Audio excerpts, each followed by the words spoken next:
अस्सलामु अलैकुम वरहमतुल्लाहि वबरकातुहू। बिस्मिल्लाहिर्रहमानिर्रहीम।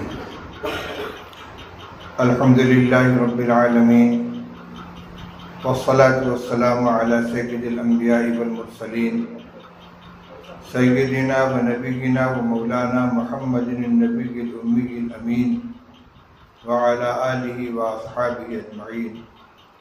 अम्मा बाद। मुहतरम उलमाए किराम, ज़िम्मेदाराने मदारिस इस्लामिया अरबिया, दावत व तबलीग से वाबस्ता फ़िक्रमंद अहबाब और जुमला हाज़रीन मजलिस,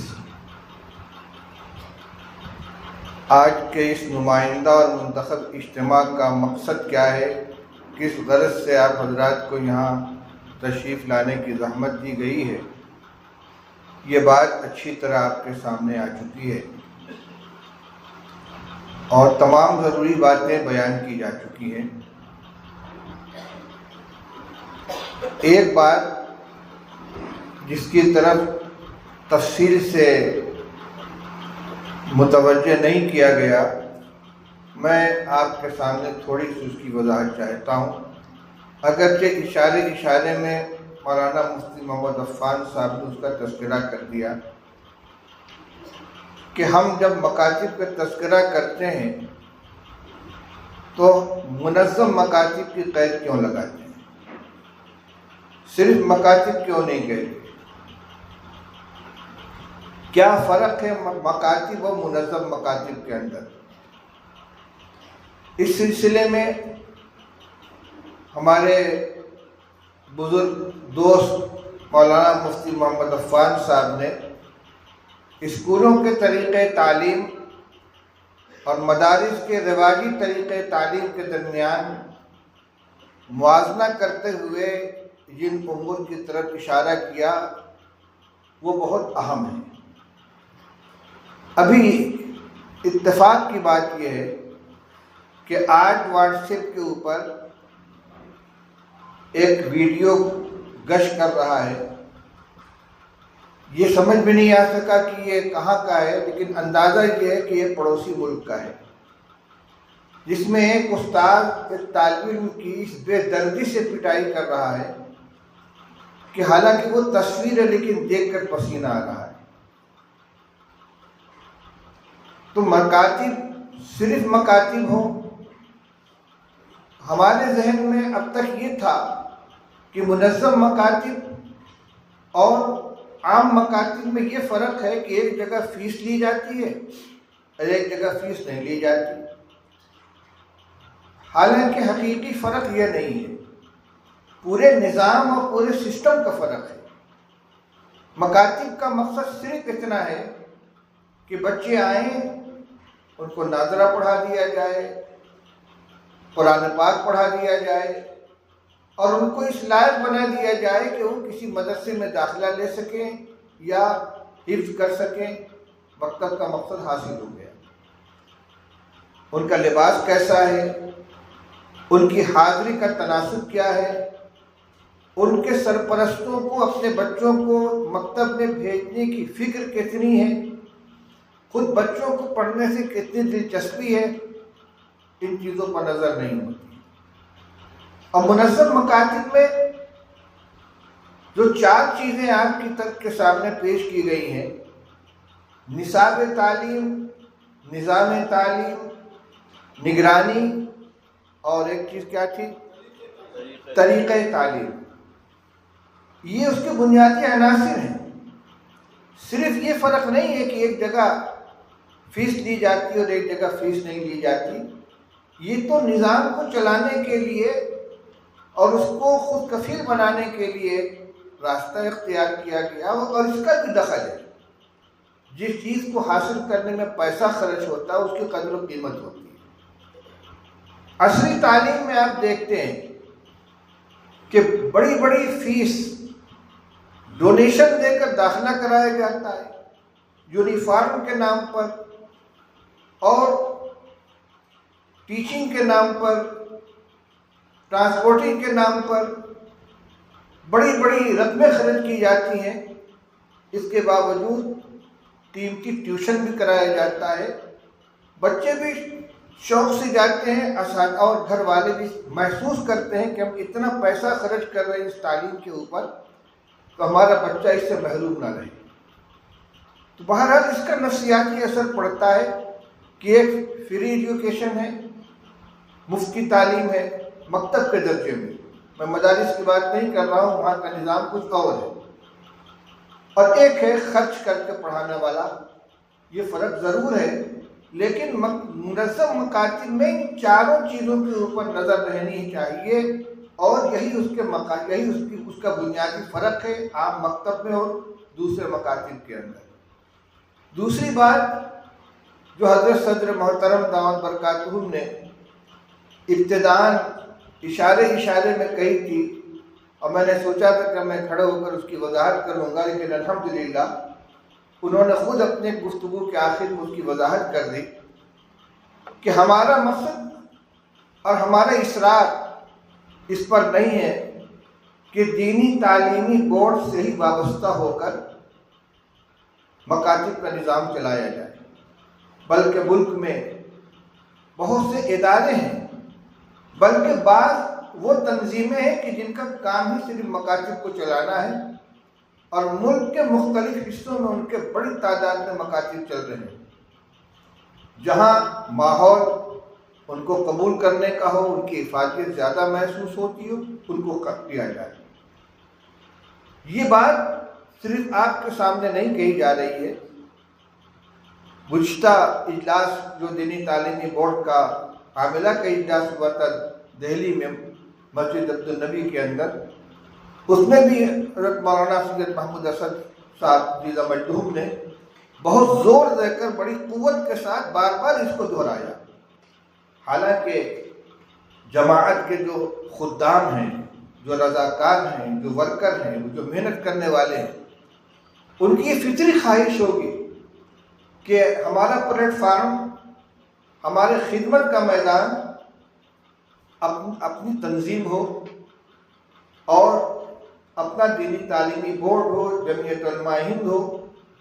लेकिन इसके बावजूद ये इसरार इस मकसद से था कि यहाँ एक दूसरे के हरीफ बनकर काम न करें, बल्कि एक दूसरे के हलीफ बनकर काम करें। अगर कहीं पर किसी दूसरी तंजीम के ज़ेर इंतज़ाम मकतब चल रहा है और वहाँ नया मकतब कायम करने की ज़रूरत नहीं है, तो हम मुतमईन होकर न बैठे कि यहाँ तो माशाअल्लाह पहले से मकतब कायम है, बल्कि अपनी सलाहियत, अपनी मेहनत और अपनी जिद्दोजहद उसको मज़ीद क़ुव्वत पहुँचाने में, मज़ीद आगे बढ़ाने में सर्फ करें। मौलाना महमूद साहब जीज़ा मजदूम ने अभी ज़िम्नन मदारिस का भी तज़किरा किया था कि मदारिस भी कायम करने की ज़रूरत है, उनको सर्फ नज़र नहीं किया जा सकता। ये बिल्कुल हकीकत है।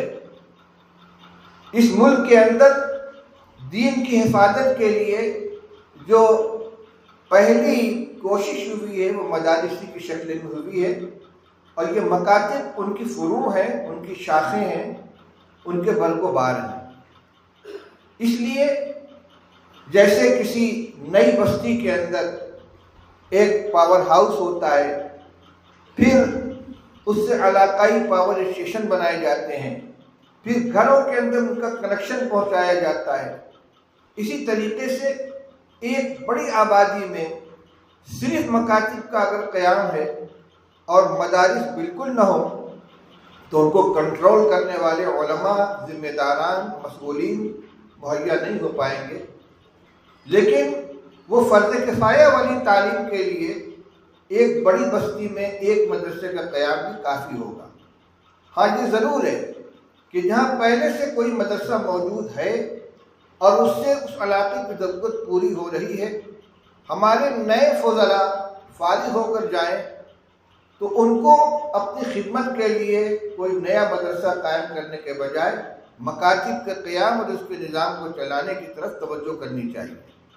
यही वजह है कि दारुल देवबंद के साबिक़ मोहतमिम हज़रत मौलाना मरगूबुर रहमान साहब रहमतुल्लाह अलैह और हजरत मौलाना सैयद असद साहब मदनी नव्वरल्लाहु मरकज़हू जो दारुल उलूम देवबंद के रुकन शूरा भी थे और इंतहाई मुअस्सिर फ़आल बल्कि उसकी फ़िक्र के गोया महवर थे। इन दोनों बुजुर्गों की कोशिश से ये फैसला किया गया कि राब्ता मदारिस की तरफ से तो तमाम मदारिस को, मरबूत मदारिस को ये सर्कुलर जारी किया जाए कि वो अपने बजट का 10% हिस्सा मकातिब के क़याम पर खर्च करें, और बार बार इसकी याद दहानी कराई गई।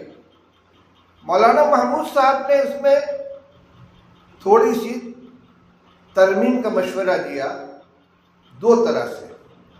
एक तो ये कि 10% बजट हर मदरसे के लिए खर्च करना मुश्किल हो जाएगा। अगर किसी मदरसे का बजट मिसाल के तौर पर 10 करोड़ है तो वो उसका 1 करोड़ खर्च नहीं कर पाएगा। 10% खर्च करना मुश्किल है। इसलिए या तो यूँ कहा जाए कि कम से कम 5% खर्च करें, या यूँ कहा जाए कि मुअतदल हिस्सा उसका खर्च होना चाहिए। ये दूसरी तजवीज़ इनकी ये है, ये तो मसला इंशाअल्लाह राब्ते की मजलिस आमिला में आएगा। मौलाना की राय ये, अब तो माशाअल्लाह मौलाना महमूद साहब दारुल उलूम देवबंद के रुकन शूरा भी हैं, इसलिए ये इदारे चलाने वाले अफराद में शामिल हैं और इनकी राय उसके अंदर वक़ी और मुअस्सिर होगी। इनकी राय ये कि दारुल उलूम की तरफ से जो सनद इज्तिबात जारी की जाती है, वहाँ जहाँ बहुत सी चीज़ें देखी जाती हैं कि यह दारुल इकामा है कि नहीं, कितने बच्चे इसमें रहते हैं, कि तादाद क्या है, किस उसका मेयार तालीम क्या है, किन दर्जात तक की तालीम होती है, वहाँ ये भी देखना चाहिए कि इस मदरसे के ज़ेर इंतज़ाम कितने मकातिब चल रहे हैं, और मकातिब के क़याम को सनद इर्तिबात जारी करने के लिए शर्त के तौर पर रख दिया जाए कि अगर आप मकातिब चलाएंगे तो आपके मदरसे को सनद इर्तिबात दी जाएगी, अगर हम मकातिब नहीं चलाएंगे तो आपको सनद नहीं दी जाएगी। सख्त तो है ज़रा, लेकिन इंशाअल्लाह अगर इसको मजलिस आमला मंजूर कर लेती है, इसको नाफिज कर दिया जाता है, तो जो लोग काहिली और सुस्ती की वजह से, सहलंगानी की वजह से इस तरफ तवज्जो नहीं कर रहे हैं, अपनी ज़रूरत और मजबूरी की वजह से बहरहाल कदम उठाएंगे।